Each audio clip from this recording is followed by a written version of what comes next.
Hey guys, and welcome back in. We're going to be spawning in on Rancid now. Straight away I spawned right beside a generator. I have disturbed the crow, which is unfortunate. That's going to respawn in 15 seconds. Because it already spawned in, depending on how well this killer knows the map, or how close the killer comes towards me, he's going to already know there's somebody on this objective.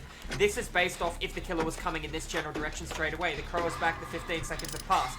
However, do you hear a heartbeat? No. This doesn't mean the killer's not here.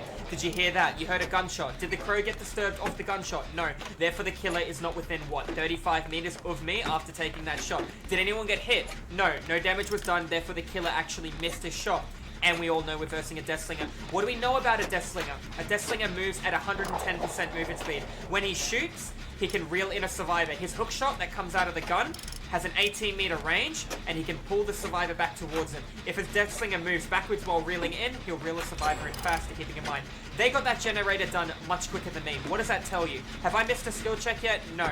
How many people were on that generator? At least 2. One spawned on it, then one would have broke a totem, and then jumped back on that generator. Based on looking at the bar of repair, I can tell what had to have happened in that time. Alternatively, rather than breaking a totem, they searched a chest. Somebody wasn't there for the first 15 seconds of that generator, because of how close I am to finishing mine. And the DeathSlinger is obviously shooting at a target, therefore every single player is accounted for. 1 in chase, 2 on the left-hand side of the board, me over here. So Bond would help you learn these kind of things, but it just goes to show you it is not a necessity, and you don't need it. I can hear the slinger, I can see him behind me, that is fine. We've got 2 people stacked. These are the 2 people that would have been in the corner of the map together. Now, knowing we're versing a slow movement killer, we can take advantage of that. This is a very hard map for him. I've done 1 gen on this side of the map. I think they did 1 on their side of the map, and we're doing 1 in the middle. Therefore, if he does have a 3 gen, it's going to be in that corner of the map. So the second this generator is completed, you already know where I'm going. Now, this does feel a little bit like a gen rush, and I wouldn't mind seeing a little bit of action from the killer this game, seeing if I can get him to chase me. Keeping in mind, it can be very difficult to outplay a DeathSlinger. Here we go. We can see him right here. We're going to let him see me. And it looks like this gen is nearly done. He's really trying for that shot. Now, this is another thing you can do. Better than me, most likely. I tried to take the hit for my teammate, which would have given me some extra points as well for a protection hit. You can sandbag. Remember, he can reel you in, but if you're standing in an area where the killer can't reel past, it's going to hurt the killer, and he can only walk with it too.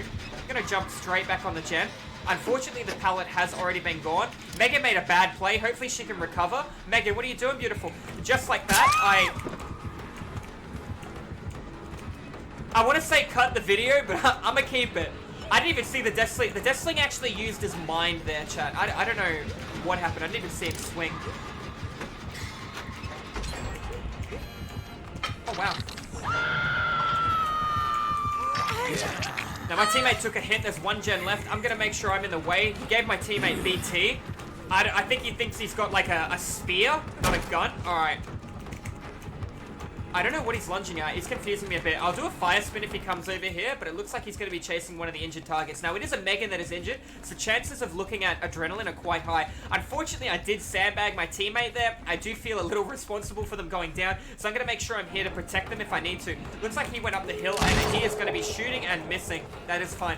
Instantly showing me in one direction and go the other direction. Looks like he might be throwing in the trial and be ending there. Now, that is a game of just understanding what generators you should be working on first. Unfortunately, it took a bit of time for the DeathSlinger. It is going to be a shorter video than usual, but you guys can see a good example of when to work on gens, when was a good time for me to come in and save my teammate. Unfortunately, I wasn't able to do it successfully. However, it should give you a good understanding of why I let go of the gen to be able to come in and take the body block hit. I had 1 teammate, Maya. I knew where my other teammate was, and I was going to be able to take that hit while Adrenaline was only 1 gen away as well, keeping in mind that that one was nearly finished. Now, I can see all my teammates. I see that door only has 1 piston on it. I do not hear a heartbeat. I do not hear a teammate crying. I am going through the map looking for something. It looks like I made the right call. This killer might have barbecue and chili, so I want to get in barbecue and chili range. He took too long to pick up, therefore he broke a pallet then too. So I know I don't have a pallet to defend myself with here or use against this killer. What do I have though?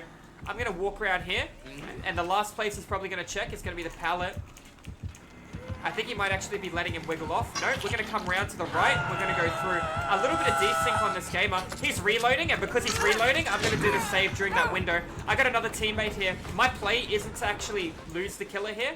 It's to just run for the door. I am exhausted. I can see he's going that way. So do you think I'm going to go to the door on the left, or do you think I'm going to go to the door on the right? Always look over your shoulder, absorb as much information as possible. He's going to be all the way down there in a second. Let's have a look. We'll see him come out of somewhere. There you go, we just saw movement. He's gone to the wrong door. I knew that because I looked over my shoulder and saw him. So he tried to make a cutoff there, which didn't work, I'm afraid. And now he's at the wrong area. Everybody's on full health. And he's taking in the sights. No other real way to put it. Now he's coming to this door. Where do you think the right door for me to go is? It's obviously the opposite door to the man with the gun, right?